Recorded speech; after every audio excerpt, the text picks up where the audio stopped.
put it underneath the low band. We're not even gonna edit this out. We'll just leave it.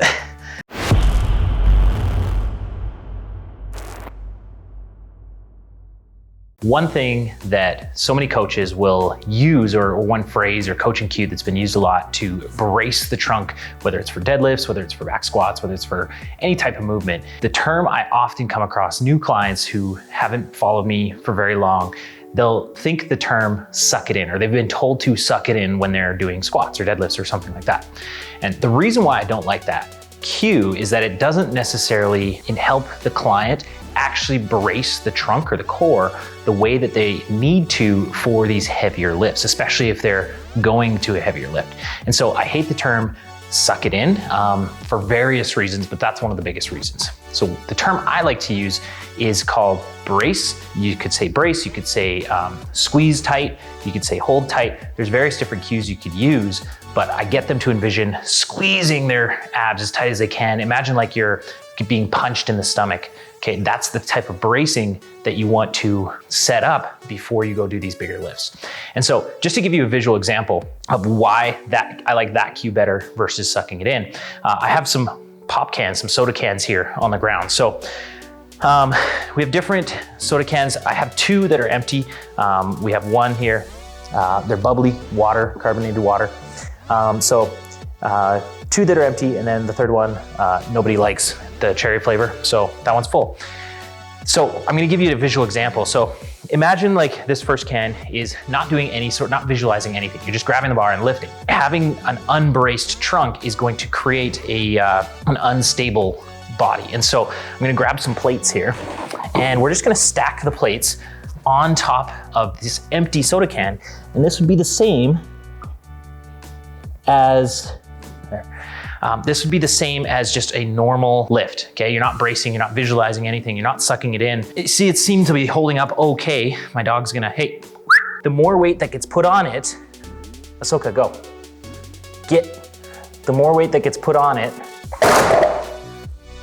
the more unstable that's gonna be, and you end up losing that stability. So, get out of here. Now, let's use the term or the phrase, sucking it in, okay? So if I take this empty soda can and I tell that client to suck it in, okay, we're gonna create an even more unstable surface. So now that I have that client sucking it in, I'm gonna take even less weight and I'm gonna set it down nicely. Can't even hold that, okay?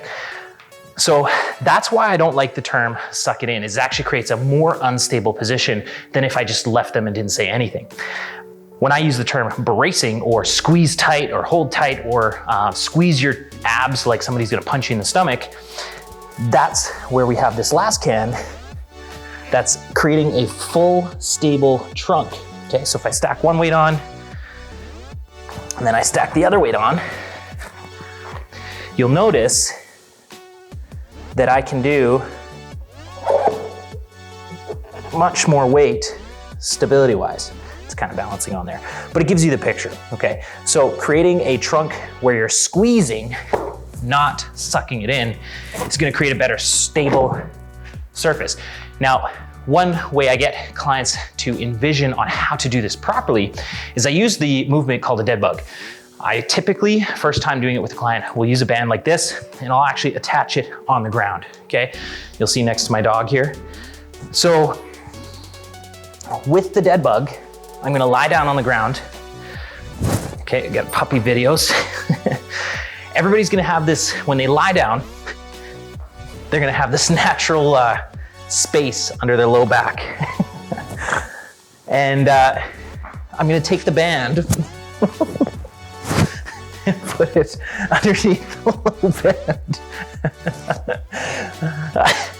We're not even gonna edit this out. We'll just leave it.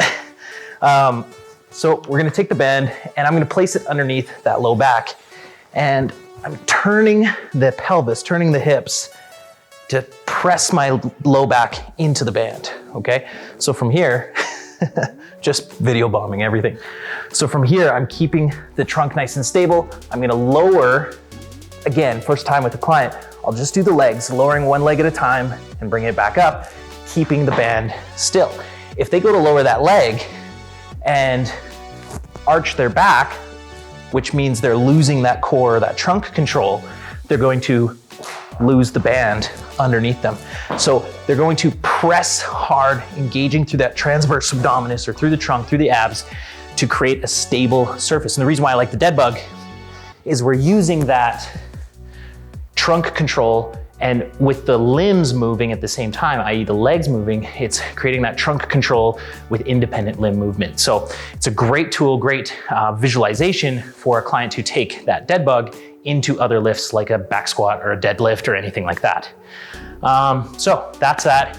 I don't like the term suck it in. It creates a worse position for clients. More often than not, you want to say squeeze tight or hold tight or squeeze your abs like I'm going to punch you in the stomach. Anything like that will work. If you have any questions, feel free, hit me up in the messages. If you want to see more puppy bombed videos, just follow our channel, and see you next time.